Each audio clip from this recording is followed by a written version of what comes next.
Welcome back to Let Freedom Cha-Ching. I'm here with my co-host Alex Assa and our guest Chris Gardner. Welcome, Chris. Good morning. How's it going? Good. Doing well. All Another right. day in paradise. Are you in Virginia or West Virginia? I am in Virginia right now, Northern Virginia, about an hour Okay. and a half outside of Washington, D.C. All right. Right on. Yeah, it's we were just talking before the call, Alex, about he's like, "Oh, you're up at 5:30?" I was like, "Negative. I've been up since 11, riding the lightning." Yeah. Yeah, man. So welcome. Chris, for everyone's context, is a fellow Airbnb host. Also unique background in that he came up in the business starting out with cleaning, which provides some very valuable insights, insider knowledge to the B&B's run and what is required.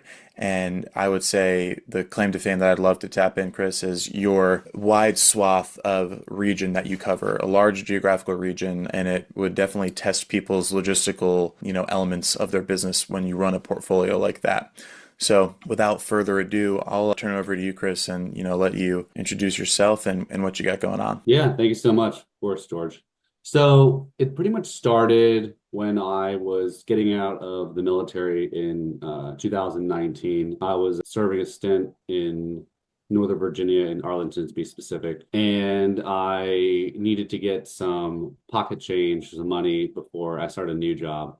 So my wife actually suggested that I started cleaning houses in the area, in specifically Loudoun County, Virginia. And it wasn't for about a few more months when a person contacted me asking for assistance with cleaning his Airbnb. And because he lives in Pennsylvania, he had challenges meeting with potential clients, folks that were doing any type of contract work for him. So he sort of asked me to do additional tasks, and it sort of kind of grew from there. After COVID hit at the end of the year slash beginning of 2020, I noticed I got a lot of phone calls from clients, or I should say customers that turned into clients, because their current cleaners at their Airbnbs were unavailable. And that's just because of, whatever health hazard they didn't want to deal with, or catching COVID potentially. So from there, it sort of just grew. And then I just changed all my marketing. I changed the website, and I only focused on cleaning Airbnbs. And then I realized that the folks that I was cleaning for just naturally asked me to do more stuff because they were not attending to the houses any longer. And then that turned into managing. And then I found more information out about co-hosting, offered to the current clients. Some of them said yes, some of them said no. And now all the clients I have are only houses that I co-host, host, manage the property for, and so on. Oh, that's awesome. When I hear the starting off with cleaning, I think God, because I just remember talking to Alex when the first unit, because he was doing the laundry himself, but he was like driving an hour and a half, 2 hours one way to turn over laundry Happens. and then come back. And I just remember that whole process. Just I wasn't even doing it. I just felt it, sympathetic response to his pain. So how was that in the beginning? You're getting back up, you're doing the cleanings, and then you're like, oh, let me do this and all that. Like, how long were you doing cleanings before you tapped into the liquid gold of the short-term rental market? I would say probably at least 9 months. It was purely residential in the beginning. I did have a few folks, some college students going to know a community that were assisting me. And from there, I was able to give them houses because I had about 10, maybe 15 residential homes at the time. And only one Airbnb that came out in December, I think it was about 6 months later. And all that was just mostly in Western Loudoun County, Virginia. And that slowly developed into getting like one or two Airbnbs. The cleaning portion would take, hours in the beginning for new properties, because unfortunately, I'm a little OCD, and I don't have to, I should say. I like to have it a certain way set up, and it just creates more efficiencies. I always like to say less is more. So if I'm able to set up the property in a specific manner, remove a lot of things, store a lot of things, organize things so it's more accessible for guests, but it's a way, and it's easier for myself and cleaners to access, turnovers become a breeze, and it can cut times down. Yeah. So, what are some examples of things you've done to make that easier? Like Yeah. So surfaces are a big thing. So you have places like shelves, tables, dressers, and the kitchen being the biggest one. A kitchen can have multiple items on top of the counter that don't necessarily need to be there. A big one is a knife block. You can put a knife block in a drawer. They make bamboo knife blocks that are for drawers. They run $25, $30. and that can save you time. If you have shelves that already exist inside of a kitchen or a cabinet, repurpose and organize what you have in there. Take the inserts out, move it so that you can put items in there like a blender, maybe a French press. The Keurig is perfectly fine to leave out. Besides that, if you don't mind doing any type of like small remodeling, you can mount dish soap and hand soap dispenser sets. Again, you can buy these things on Amazon. They have built-in ones for the walls. Same thing for bathrooms. Do the exact same thing as far as your wall is concerned. In the shower, you can make a dispenser set for your body wash, shampoo, and your conditioner. Lots and lots of racks for towels, even in the kitchen as well. So when you have things hung or put away, you're simply just wiping down a surface much more faster, and it makes a guest usually a little bit more accountable. You know, they are a guest in a home that they're paying to be there. So when you are entering a property and you're a guest, not always, but most of the time, most folks want to leave it in a more presentable manner because they know they're getting rated. Now, that's not always the case, of course. As far as bedrooms are concerned, putting things away, you don't have to have everything out. You know, the essentials of what someone's going to use. If it's going to be additional sheet set or pillow, you know, put it in the bottom dresser drawer or put it in the closet. It doesn't mean it's not available for them. It's just unseen when somebody first walks in. You know, examples, Yeah. those are the big ones. Are you, for that, you're talking about just like leaving an extra set so you have the bed Correct. made and leaving. Correct. Yeah, right. Yeah, we do the same most thing. of the time it's just a blanket. If someone's staying a long time, I usually leave a set of linen for that bed in that room itself. So if I do have a same day turnover, or I'm sending someone who has been in the house maybe like once or twice, I can tell them specifically when you get there for that bed, it's in that room itself. I'm a big fan of getting different color sets for different sizes of bed. So I'm at a house right now that's 5 bedrooms and it has every size bed. I have 2 twins, I have full-size beds, I have queens, and I have 1 king. If I had it my way, they'd all be kings, but there's just rooms that just can't specifically fit that. So I fit it. That's a cool little trick, though. The different bed sheet, different colors for the different Yeah, sizes. I like that I as do well. know that a lot of people, they are adamant about white. I do know that's a big thing with hotels, and there might be a little bit of a cost difference. But for me, in my experience, for a few years with a dozen places, it does save a tremendous amount of time. That's also why I like certain brands because they actually label the tag in there. So let's say you do have a dual set of the same size, or you're trying to figure out if it's a queen or a full, which is a real first world problem, unfortunately. That can sometimes happen. And if it's a different color, you know right away without question what it is. And you don't have to worry about that 2 minutes of fitting it on there and realizing I'm trying to put a full on a queen. Right. Yeah. One other question on that. So Sure. for like your convenience, so of cleaning and also helping the owner with some other management, do you have a like a cleaning closet set up at each property? Yeah, yes and no. I would say I have areas of the house where I leave the items. So, for example, some places I leave a couple of bottles in the laundry area. You might not have to necessarily have a laundry room, it might be a closet or a Mhm. designated area where when the house was built originally, they set up there and they might have a couple of shelves. I usually leave the bottles there, and I'll usually leave paper towels in one cabinet in the kitchen.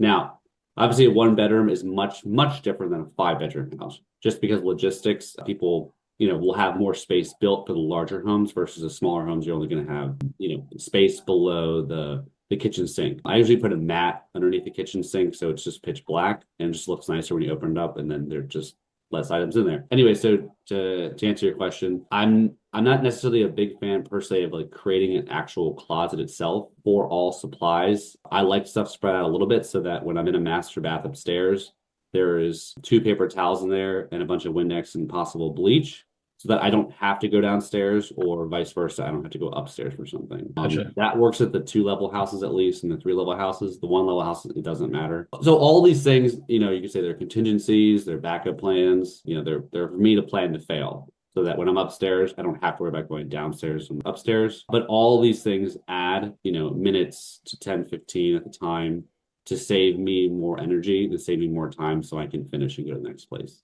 And those are all for worst case scenarios where I have 3 turnovers in one day and my hours are 10 to 4. So I have 6 hours to do everything, and they may be 20 minutes apart. And I don't always know what I'm walking into when I go to the house. They could be great guests. Some people don't even touch some of the beds. They'll have 8 count and they'll use 3 beds. That's awesome. Other ones, not the case at all. They don't do any laundry. They left trash everywhere. So it allows me to plan to fail ahead of time. I know when I go there, the worst case scenario is I might have to deal with carrying a bag of trash walking around with me, but I don't have to worry about the time I'm going to spend getting sheets, getting towels, getting paper towels, getting cleaning supplies, looking for a vacuum, grabbing it. All those things are in the same area every single time. And it also kind of brings me to another piece of information. I make sure that all my supplies are for the house or where it's at. So if somebody does go to clean for me or I go to clean, I can ride a motorcycle somewhere, show up to the house, and everything is there that I need. Hmm. I don't have Okay. to worry about requesting, one of my associates to show up and not worrying about something not being there. That so far that has not happened. That would mean someone is stealing something when they leave the house, which it hasn't happened yet, at least. Not for a vacuum or something large, at least.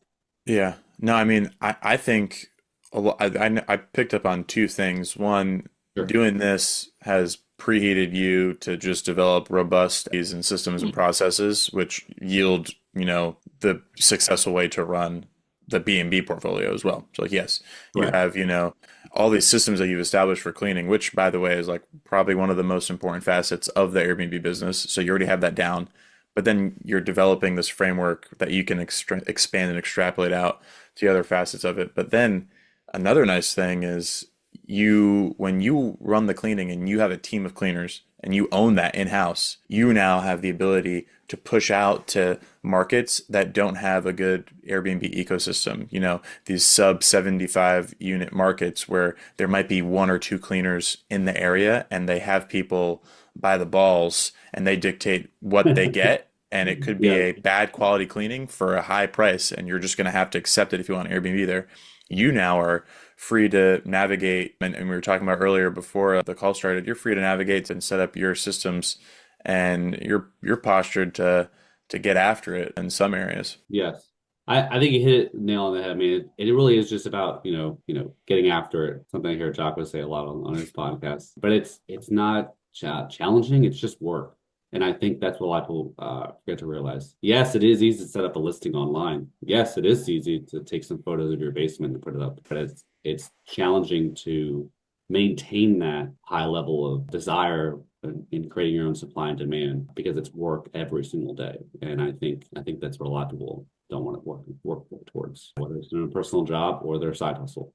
Yeah, Ju- it's simple. It's not easy. It's like Yeah. simple. Like the tasks are very cut and dry. Like you could Yes. we could lay out the framework right now, step by step, what you need to do.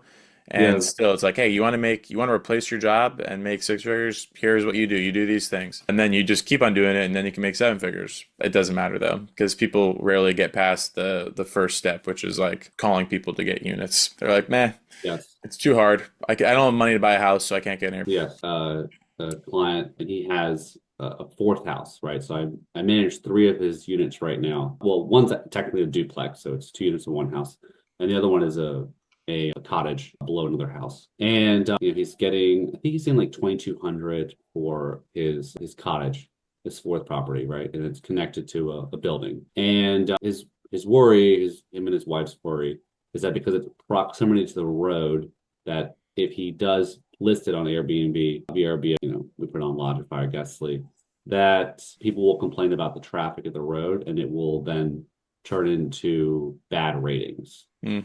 And even though I showed him the math on what he's currently making, I've offered him a 3-month tenant for $2,500 a month. And she's visited the area. She knows the proximity of the road. She just wants to stay there until she moves into her permanent residence. It's the fear that's getting in his way. So he'd rather let this person move out at the end of the year, which is when their lease ends, and not rent it out, or wait until he finds the quote unquote perfect tenant who does not mind staying there, will pay less money and not complain.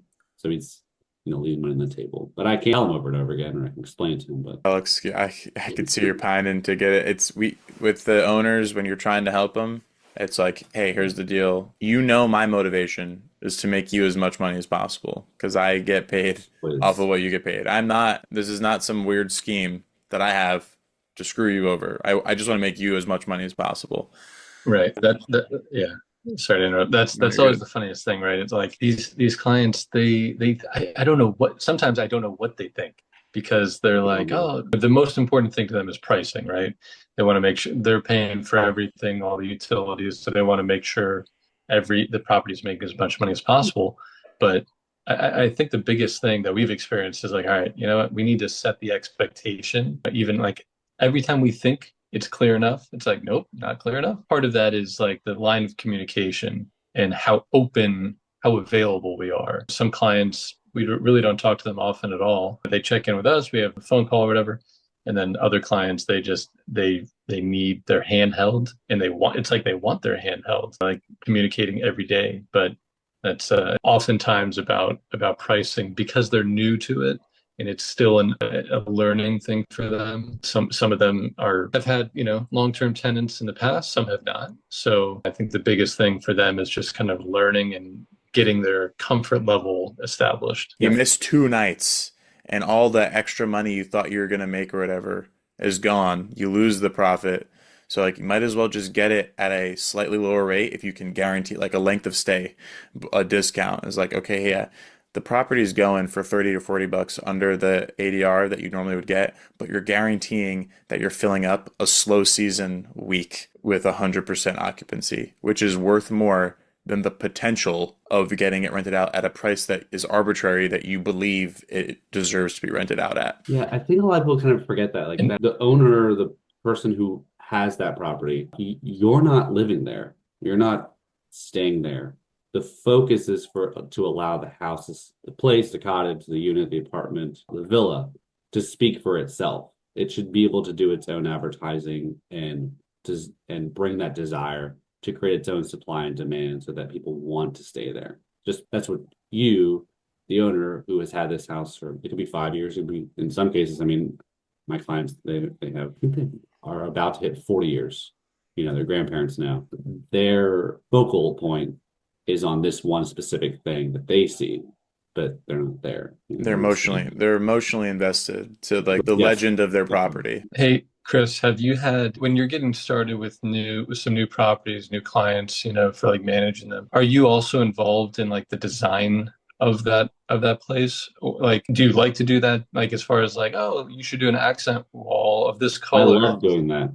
Right. We I do love too. I love I, doing it. I would say the more involved I am, the more opportunities that are allowed to me, the more autonomy I'm giving, the more success I've been able to create for them and for myself as well. yeah. It's a partnership, it's a teamwork. And I always tell everybody that like I'm here to do as much work for you as possible. I will give you as many ideas as possible. I want to be able to be part of the solution for you. If we need to sit down to decide like, hey, which bed frame between these two items, or what color do you like between these two or three things? But don't just shut me out. That's Mhm. that's where disconnect And becomes.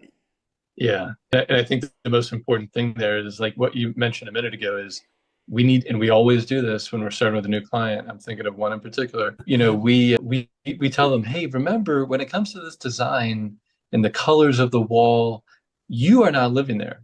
I am not living there. George is not living there. So this is all because it is attractive on Airbnb when people are swiping through different Yep. listings, right? So when we say like, hey, this accent wall color is going to go perfectly with the throw pillows that we're doing.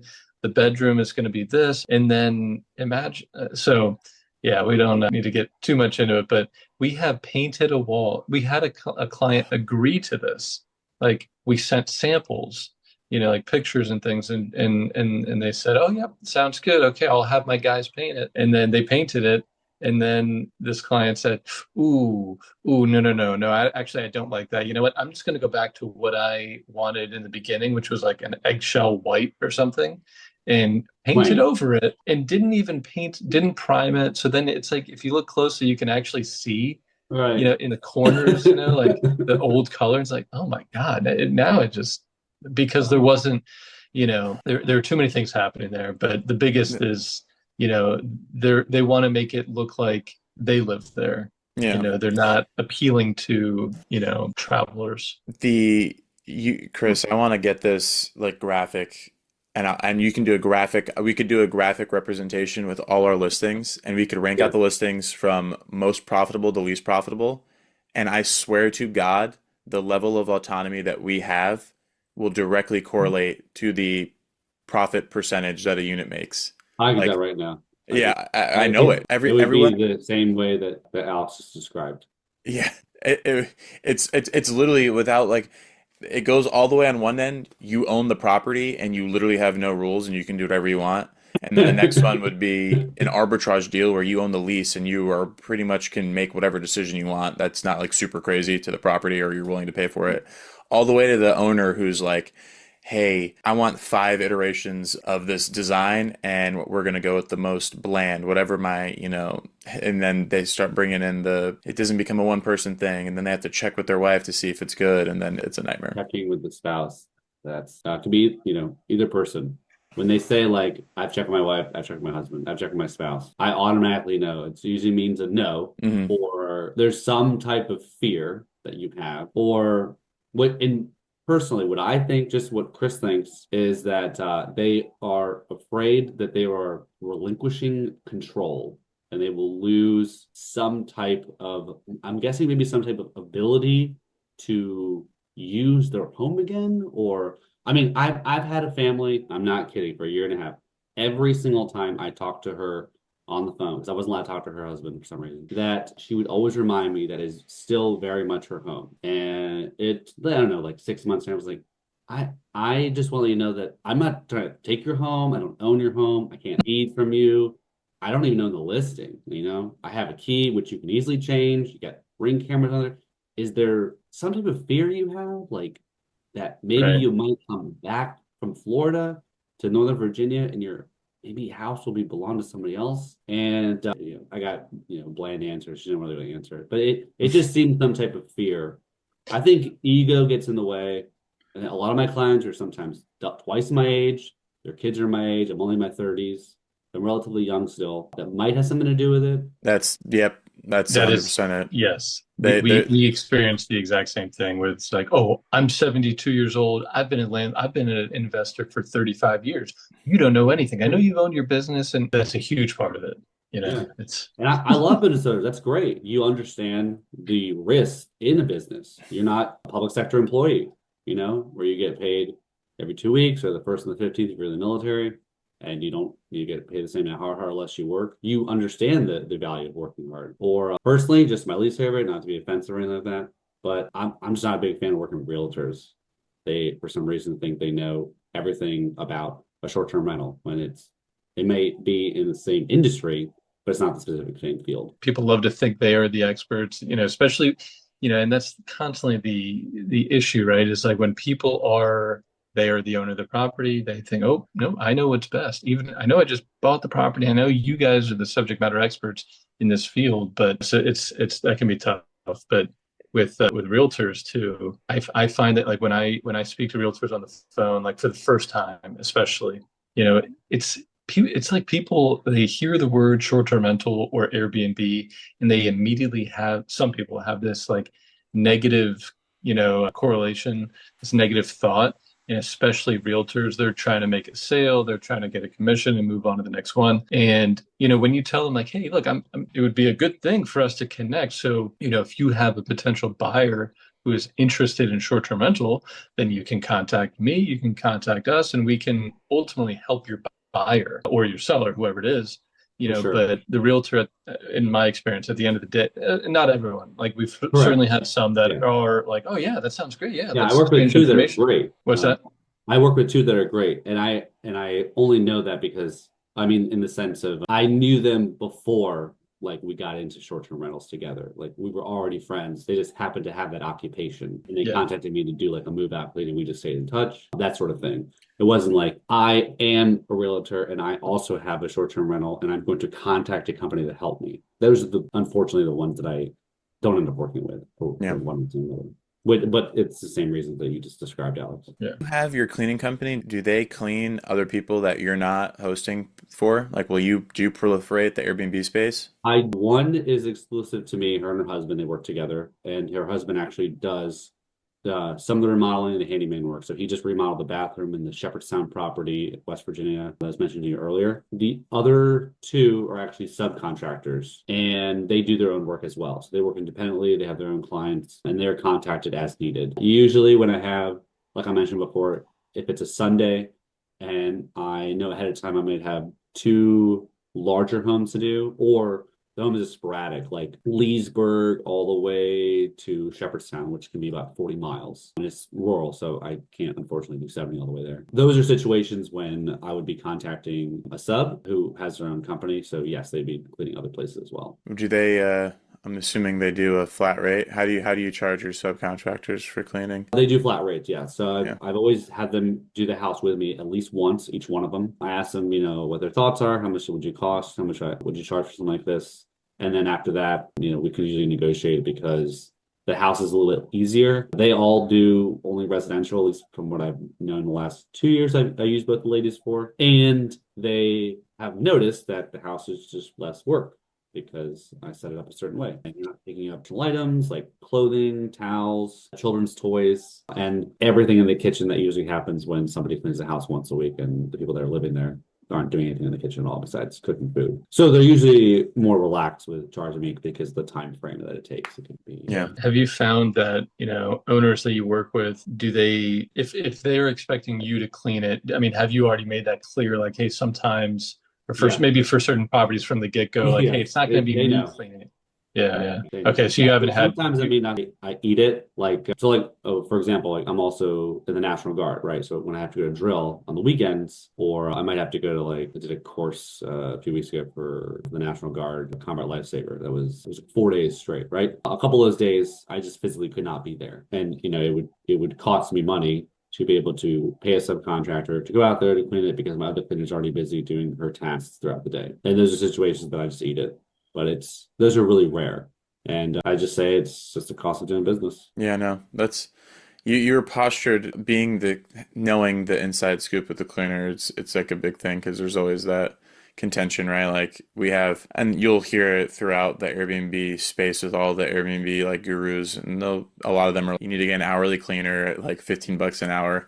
And I'm just like, yeah, that would be nice. I would cut my cleaning bill down by like 70%, but I'm paying for the peace of mind that we have like a solid cleaner who knows the SOPs and will work with us and that can manage a bunch of cleaners under them. So yeah. Similar to what you were describing before, where you had that scale of I have complete autonomy, I own the property, to I'm sort of like an a la carte for that customer I'm working for because they don't want to change anything. The same thing happens with cleaning as well. If you have somebody you work with every single day that's part of your team that goes to all the houses and you're involved with it, versus somebody you use one off every now and then, and you look at those properties, you can almost tell which one's which on Airbnb based on their ratings, based on the reviews, based on their photos, and after talking to them on the phone and they're interested in possibly acquiring your services. It's a big difference. Yeah, no, yeah, very true. Yeah, what are some?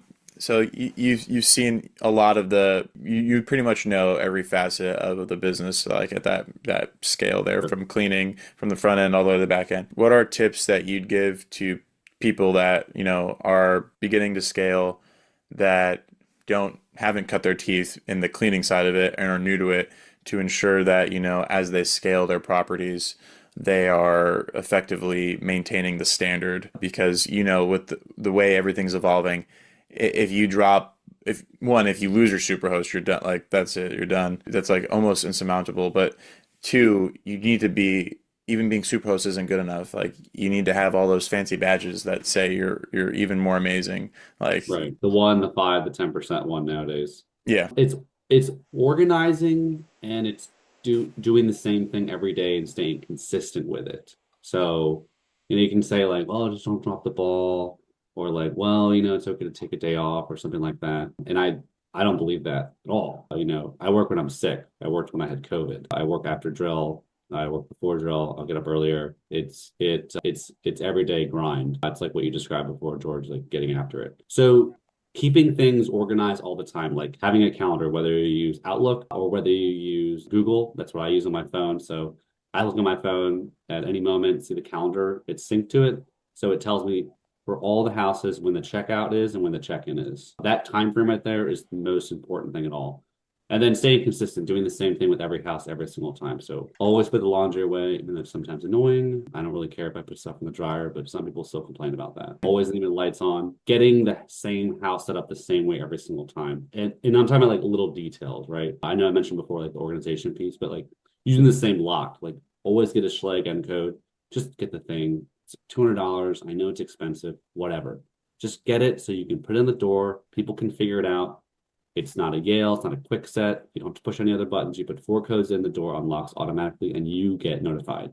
Now you can sync that same door code with Airbnb. So it changes out automatically without doing anything at all. You don't have to have a third-party system or other platform to do that as well. So keeping everything simple as well. So pretend you're poor when you get a house. You don't have any money when you move in, and you can only put the things in that you absolutely 100% need. So do that first. So start with the bed. Do you need a dresser? Do you have to have a dresser? Do you have a closet there? That's perfectly fine then too. Or you can put a bar to make an open closet itself. That's perfectly fine. Photograph it with felt tip hangers so it shows it. And then get canvas prints. They don't break, even if they fall on the ground. They're not glass. So you don't have to worry about that. And they're cheaper too. So just pretend to be poor. When you get a house, set it up like that so that it's easy to maintain. And number 2, again, less is more. You just have less stuff in there to worry about. And people have this, I guess, this notion, and I'm all about amenities. I think that's the number 1 thing that sells. The more stuff I have in the house, the better it's going to be. Like I need all these things in the home. You don't need them, you want them. And most people aren't going to use those things. So that's what I like to do. Keep it simple. And you'll go pretty far. Space is your friend. That's okay to have. The only space I don't like is if I can fit a king bed in there and there's a queen. Those are the one things I don't like. And literally difference of like 6 inches, 8 inches. So you're gonna live. Yeah. It's just like people look for kings, so it's a thing. And then when it comes to your point with the amenities, right? Like Airbnb, you use all the other OTAs, but like you go into Airbnb and look at the amenities that they have and that they push and be like, okay, get those amenities. But if you're like, I really, really think that this really cool bespoke thing is going to drive in extra clients. Like, hey, here's the deal. It's not. It's cool to you. You like it. If you want it for you, go ahead. But I promise you, spending $3,000 on this project that is like a personal like thing that you're a fan of isn't going to be a thing that draws enough people in to pay. Like the ROI on it is not going to be there, and it's not quantifiable. Like putting in the arcade game, like mini arcade game console doesn't yield you like, okay, I can raise the price $20 a night now because it has that. No, because if you don't care about it, that's pretty much about it. Unless you're working with Brian Chesky, maybe that's pretty much about it. Other than that, I would highly doubt that you need to do that. I know that also, like when you're on the platform, when you're on Airbnb, like you can specifically go through the list. And you can see things are like $5, $10 to add, a French press, a drip coffee maker, your Keurig, an espresso. If you already have those things, that's great. If you want to get a hairdryer, awesome, perfect. That's not a problem at all. Just make sure you get a hairdryer bag to go with it. Put that below it. It keeps it more organized and clean. You can sometimes hang it. You can buy a pack of 3 for like $12 on Amazon. Those are good purchases. But I would not suggest that you maybe add a hot tub right away just because you saw it online. Unless you're in the Wi-Fi area. is great. Yeah, if you can afford it and you're in the area where hot tubs are a thing that people are looking for, go for it. But it's just like once again, it's like I can't show you how like, okay, you have a hot tub now, it's going to be $80 more a night. Maybe not. And that exactly right there. That's like one of those conversations when you're first starting with a client, when you're in that design phase, to have that conversation, because people that are new to Airbnb, like investors and owners, they might not know that. They might think that, and we have had experiences where they do think that, and they vocalized it, and we're like, oh, glad you said that, because no, like even a king bed, it makes it more attractive. It makes the unit or listing more appealing, but it doesn't exactly mean, okay, just because you spent an extra $400, $500 to get the king version of that bed, now you can charge $12 more a night. No, it does make it more appealing. Yes. The hot tub. You want popularity, and those are the driving factors. You're naturally going to get more people that way. Yeah. Right. It's similar to a domino effect, but I like to say like these are tons and tons of things that you want to do. Like a list of little things. That list of little things adds up to something big. So you want to do all of these little things as much as possible, and those are going to increase your chances. There's always going to be risk. It's okay. That's why we can outweigh the risk and make our houses, on the first landing page every time. Yep. Yeah, there's like it doesn't take much, right? Create a stellar listing, have a good, the good first 5 photos, those 5 hero photos, have good copy in the listing, have a title that is just a subtitle essentially with all the amenities listed out, and then make sure the pricing is right. And then when you do that, if your listing is in an area where there are Airbnbs and there's people that travel there for short-term rentals, your listing looks good and your pricing is on point, it will go. And if it's not going, it's one of those 3 things. There either is no demand and people don't travel there, your listing sucks, or your price is insane. And it doesn't take very much time. You can go onto Airbnb right now, not pay for any software, and deduce what your problem is free. And then you want to get even more crazy, you can go to a specific region and look up amenities, and Airbnb will actually push the amenities that are popular in that region. So it's like you can even see like, hey, filter for these amenities. And I'm like, okay, well, it's filtering for these 3 things. And like if it's in Arizona, it's going to be like pool AC and, I'm going to guess pool AC, I don't know what the third is going to be, but pool and AC is going to be up there. And if you're in Arizona and you have a home, you better have a pool and you sure as shit better have AC. So it's like, there you go. It's a foolproof system. Airbnb is making it easy for you. That's my soapbox about how it's, once again, simple, not easy. Because you have to learn those things and it's a skill, but you can get good at price revenue management and you can get good at making good listings and you can get good at market research. Yeah. And I want folks to allow the opportunity to listen to me because I have, done this for so long and seen what failures have occurred and mistakes that have been made. So the 10 seconds that I take, the 30 minutes for me to explain, write all this down is like 5 years of energy. So just that's the reason why I explained that one time to you. I don't want to have you make the same mistakes other people have done. Yeah. Unfortunately, that doesn't always happen. They still want to keep that eggshell or put a hot tub in for some reason. Hey, well, I love that, distilling the pain and suffering and knowledge learned over the course of 5 years down to 30 minutes. And that is exactly what we're trying to do with the Airbnb Superhost Academy on our school community. So I believe Chris, I invited you. You might be in there, but after this, we'll get you in. It's a free community, and then people are interested in come in and they can talk to you and go over that stuff. And then also for people that are watching this one, I'll throw Chris's socials and contact, and maybe you have a link to your website, right? Is it Operation Clean? Yes, it is. Okay, we'll have that in the the description below as well, so people can reach out to you if they have any questions from cleaning to Airbnb. And that, you're a great resource and we're happy to have you here. And also, hopefully as an active member in the community, it'd be nice to have someone with your knowledge base, intimate knowledge of cleaning and navigating, the rural Airbnb landscape, something that we're relatively new to. Yeah, absolutely. No, it's been a painstaking progress, but I always like to say, if it was easy, everybody would be doing it. Mm-hmm. Mm-hmm. Yeah. Right on. All right. Well, I don't know about you guys. 6:10. I got about like 5 minutes before my son comes busting through this door. So I'm gonna call it here. But hey, Chris, thank you again for joining us. We'd love to have you on again. And yeah, pleasure. Right on. Yep. Cool. Thank you, Chris. Good chatting with you. Absolutely. Thank you so much for having me, Alex. You too, George. Righteous.